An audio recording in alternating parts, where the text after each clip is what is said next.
भाइयों जय श्री राम। मैं वेदनागर, राष्ट्रीय अध्यक्ष गोरक्षा हिंदू दल।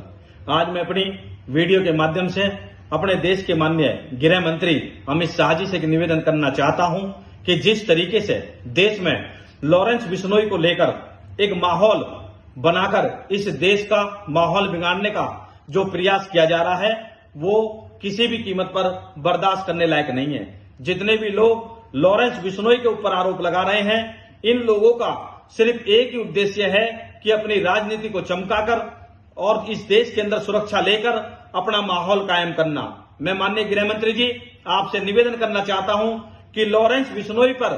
किसी भी तरीके का कोई भी व्यक्ति अगर आरोप लगाए तो तत्काल उस पर कानूनी कार्रवाई होकर उसको देश में जेल की सलाखों के पीछे डाल देना चाहिए, क्योंकि किसी को भी अधिकार नहीं है। लॉरेंस बिश्नोई ने अगर कोई भी अपराध किया है तो उसको सजा देने के लिए इस देश के अंदर कानून है, लेकिन जिस तरीके से उस पर अलग अलग तरीके से आरोप लगाकर इस देश के अंदर सनातन धर्म के लोगों को टारगेट किया जा रहा है, ये किसी भी कीमत पर बर्दाश्त लायक नहीं है। लॉरेंस बिश्नोई ने अगर कोई अपराध किया है तो इस देश का कानून उसको कठोर सजा देगा, लेकिन अगर कोई भी व्यक्ति उसके ऊपर किसी भी तरीके का कोई भी आरोप लगाकर और बाद में फिर माहौल बिगाड़कर कि हमको मारने की धमकी दी जा रही है, ये सीधे सीधे सरकार को चुनौती है, इस देश के राष्ट्रवादी लोगों को चुनौती है, क्योंकि इस देश के अंदर किसी की भी इतनी हिम्मत नहीं है कि वो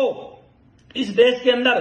किसी भी तरीके से किसी को धमका सकें, क्योंकि देश में राष्ट्रवादी सरकार है, माननीय प्रधानमंत्री नरेंद्र मोदी जी की सरकार है। इसलिए ये लोग इस देश में एक ऐसा माहौल बनाने की कोशिश कर रहे हैं जिससे कि इस देश में अशांति का माहौल पैदा हो। इसलिए कोई भी व्यक्ति अगर लॉरेंस बिश्नोई को लेकर कोई भी किसी तरीके का आरोप या कोई भी वीडियो रिलीज करता है उस पर तत्काल कार्रवाई होनी चाहिए, क्योंकि लॉरेंस बिश्नोई का अगर सलमान खान को लेकर अगर कोई है तो वो उसकी व्यक्तिगत या उसकी भावनाओं का मामला हो सकता है, उनका व्यक्तिगत कोई मामला हो सकता है। उसके लिए इस देश के अंदर बाबा भीमराव अंबेडकर जी के सानिध्य में जो कानून बना है वो सजा देने के लिए पर्याप्त है। इसलिए कोई भी व्यक्ति लॉरेंस बिश्नोई का अगर नाम लेकर देश में किसी भी तरीके से बदनामी करता है तो उस पर कठोर कार्रवाई होनी चाहिए। इसी के साथ भारत माता की जय, वंदे मातरम, जय जय श्री राम।